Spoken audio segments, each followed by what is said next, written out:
Hello everyone, আসসালামু আলাইকুম। সকল বন্ধুরা কেমন আছেন?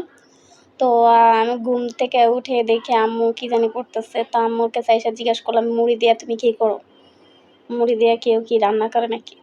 পরে আম্মু বলে এটা পিঠা বানাবো। তো আমি জিজ্ঞেস করছি কি পিঠা? কয় কাটা পিঠা।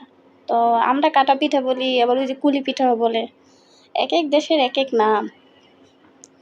আসলে নাম দেয় অনেকেই, কিন্তু দেখা যায় একই রকম হয়। তো আমরা যেহেতু ঢাকায় আমরা থাকি, আমাদের গ্রামের বাড়ি চাঁদপুর। ঢাকায় স্থানীয় আমরা, কিন্তু ওই যে মানুষ বলে না কি পিঠা কি বানায় নাকি, পিঠা এখন কিনে এনে খায়। আমরা কিনে এনে খাই না পিঠা পুঠা। হ্যাঁ, মাঝে সাঝে ওই যে দেখা যায় ওই যে কী পিঠা জানি বলে, চিতই পিঠা বলে, ওইটা আমরা কিনে এনেই খাই। সবসময় তো ওই পিঠাটা বানানো যায় না, তো ওইটা আমরা কিনে এনে খাই। তাছাড়া অন্য অন্য পিঠা আমরা কিনে আনি না, ঘরোয়াভাবে আমরা পিঠাটা বানাই। কারণ কি দেখা যায় বাইরের খাবার আর ঘরের খাবারের মধ্যে অনেক ডিফারেন্স আছে। তো আমরা চেষ্টা করি ঘরের খাবারটাই খেতে। আর এই পিঠাটা এর আগের বারও আম্মু অনেকবার বানাইছে। তো আমরা তো বানাই না, আম্মুই বানাই। তো নানি কিন্তু এর আগের বার যখন আসছিল, নানি আম্মুকে বলছে, তুই পিঠা কি বানান ভুলে গেছ? যে পিঠা এই পিঠাটা আম্মু এর আগের বার অনেকবার বানাইছে। পিঠাটা বাজছে বেশি, বাজার কারণে দেখা যায় পিঠাটা শক্ত হয়ে যায়।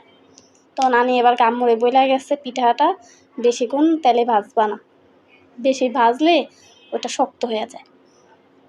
তো আম্মুর ডিজাইন করতে একটু সময় লাগতেছে। তা আমি কি দাও একটু আমি ডিজাইন করে দিই পিঠার। আমি ডিজাইনটা অত ভালো পারি না, তারপর চেষ্টা করি। আম্মু মাঝে মাঝে বলে মেয়েদের সব কাজ শিখে থাকা ভালো, কারণ বাবা মা তো সব সময় থাকে না।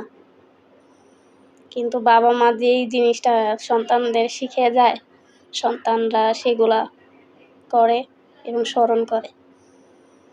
হ্যাঁ, আর মেয়েরা মার থেকে অনেক কিছু শিখে, অন্য কেউ শিখিয়ে দেয় না। তো পিঠাটা ভাজছি যখন, মানে খেতে ভালোই লাগছে, নরম নরম। আমি ডিজাইন অত ভালো পারি না, চেষ্টা করছি।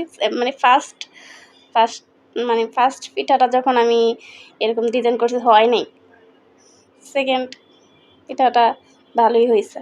তা আম্মুকে যে চেষ্টা করলে পারবা, কারণ সবসময় তো পিঠা কিনে এনে খাওয়া যায় না। আর পিঠা কেউ কিনা খায়? পিঠা ঘরোয়াভাবে ঘরের পিঠা বানানোর স্বাদ আলাদা, আর কিনার পিঠার স্বাদ আলাদা। তো এটা আবার ওই বাতাসে শক্ত হয়ে গেছে, এটাকে কি বলে, খিসা বলে, খিসাই বলে। তা আম্মু কি বলে আমি এত খেয়াল নাই, এটা খিসা বলে। তো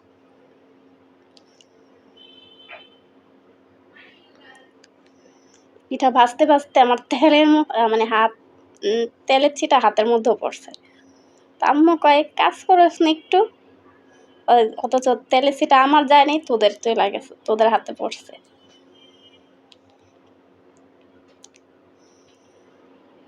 আমি মাঝে মাঝে পিঠা বানাই। আমি যেহেতু আমার কষ্ট হয় একা একা, তা আমি পিঠা যখনই আম্মু কোনো পিঠা বানায়, আম্মু প্রথম একটু দেখা দেয়, পরে আমি করি।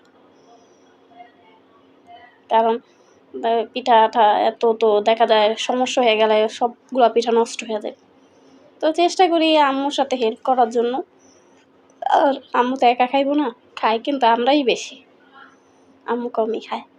তা আমাদের ঘরে আমার ভাই আবার খায় না, ও পিঠা পুঠা একদম পছন্দ করে না। পিঠা আমরা দুই বোনই খাই আর আম্মু খায়। এই পিঠা ভাঙার পরে পিঠাটা কিন্তু একদমই নরম হয়েছে, অনেক সফট হয়েছে। তো কেমন হয়েছে পিঠার রেসিপিটা? সবাই ভালো থাকবেন, সুস্থ থাকবেন। আল্লাহ হাফেজ।